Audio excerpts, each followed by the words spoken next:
Students, we have discussed about aids to trade. Now come to the next topic, new topic, that is objectives of business. Objectives of business. We know that why we do business, why businessmen do the business, what are the objectives, what are the advantages of business behind this. So we know that the main objective to do a business is to earn a profit, to earn a money. But their objectives of business has been categorized into three main categories. So the main motive of business is to earn a profit, and objectives of business has been categorized into three main categories. First is economic objectives. So objectives of business has been categorized into three main categories. First we have economic objectives, second we have social objectives, and last we have human, or we can say individual objectives. First we have learned about economic objectives. Let's see what is economic objectives. In economic objective, this is mainly depend upon economic in nature. It means it includes the profit earning, it includes the money, it includes the finance, it includes the funds. It means it is mainly depend upon economic in nature. So first we have profit earning.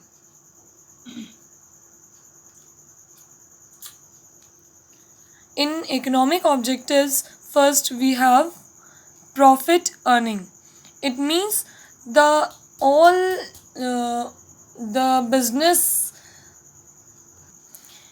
profit earning means all the businessmen should earn the profit for the business. It means that the main objective, the main motive of doing a business is to earn a profit.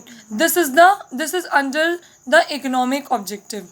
It means the why we do business, जितनी भी business की activities हैं, जितना भी हम services customer को दे रहे हैं, किस लिए? ताकि हम profit earn कर पाएँ. तो ये हर businessman का एक motive होना चाहिए, एक aim होना चाहिए कि वो जो भी services, जो भी activities कर रहा है, किसको सोच कर? ताकि हमें profit ज़्यादा से ज़्यादा earn हो सके. प्रॉफिट अर्निंग इसलिए मेन रखा जाता है क्योंकि you know that no business can survive for long period without earning a sufficient profit. कोई भी बिजनेस लॉन्ग टाइम तक नहीं चल सकता जब तक उसे प्रॉफिट अर्न ना हो.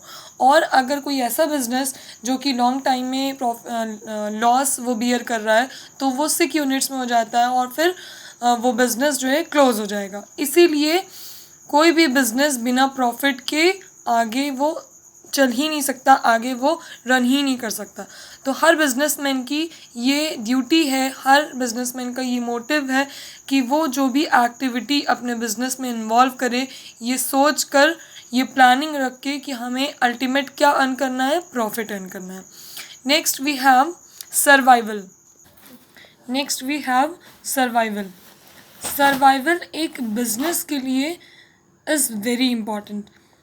हर बिजनेसमैन ये सोच के चलता है कि आगे जो हम एक्टिविटीज़ कर रहे हैं या जो भी हमारा बिजनेस है वो इन फ्यूचर क्या होगा, हम उससे सर्वाइव करते रहेंगे. ऐसा ना हो कि हमें time to time regular loss होता रहे और वो बिज़नेस क्लोज हो जाए.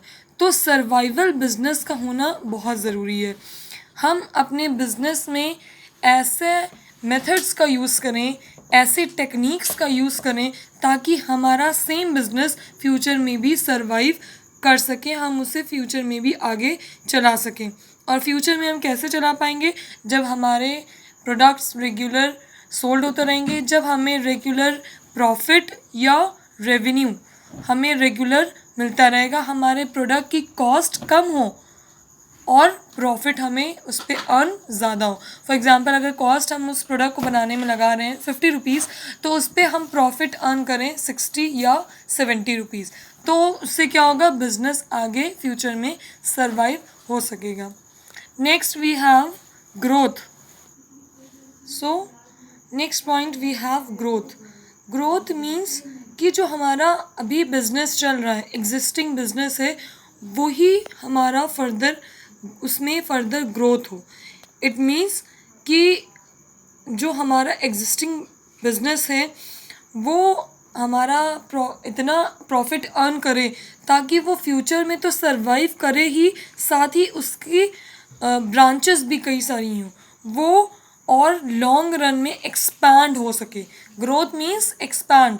हम अपने एग्जिस्टिंग बिजनेस, मान लीजिए हमारे बिजनेस का अभी प्रेजेंट टाइम में स्मॉल साइज़ का है, तो हम इतना प्रॉफिट अर्न करें कि आने वाले फ्यूचर में हम उसको फर्दर उसकी और ब्रांचेस खोल सकें और उसको अपने बिजनेस को लॉन्ग में एक्सपैंड कर सकें। कभी कभी आपने देखा होगा बहुत सारे ऐसे ब्रांड्स हैं, बहुत सारी ऐसी शोरूम्स हैं जिनकी स्टार्टिंग में बिज़नेस उन्होंने ओपन किया, कंपनीज़ हैं, फॉर एग्जांपल टाटा।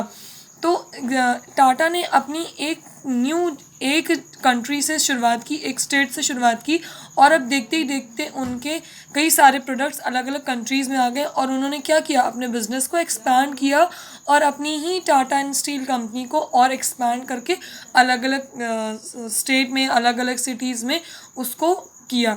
तो ये क्या है, ये ग्रोथ है।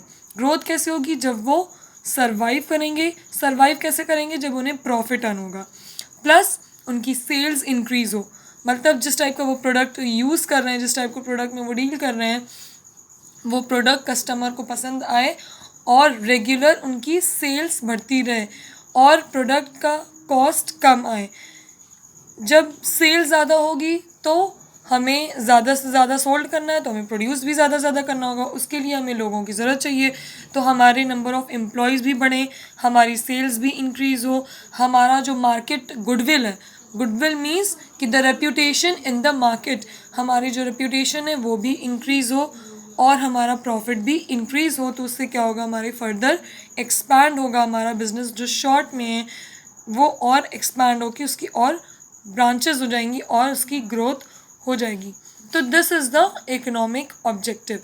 इकोनॉमिक ऑब्जेक्टिव में वो सारे ऑब्जेक्टिव्स आएंगे जो मनी, कैपिटल या प्रॉफिट अर्निंग से रिलेटेड होंगे, मतलब इकोनॉमिक इन नेचर होंगे।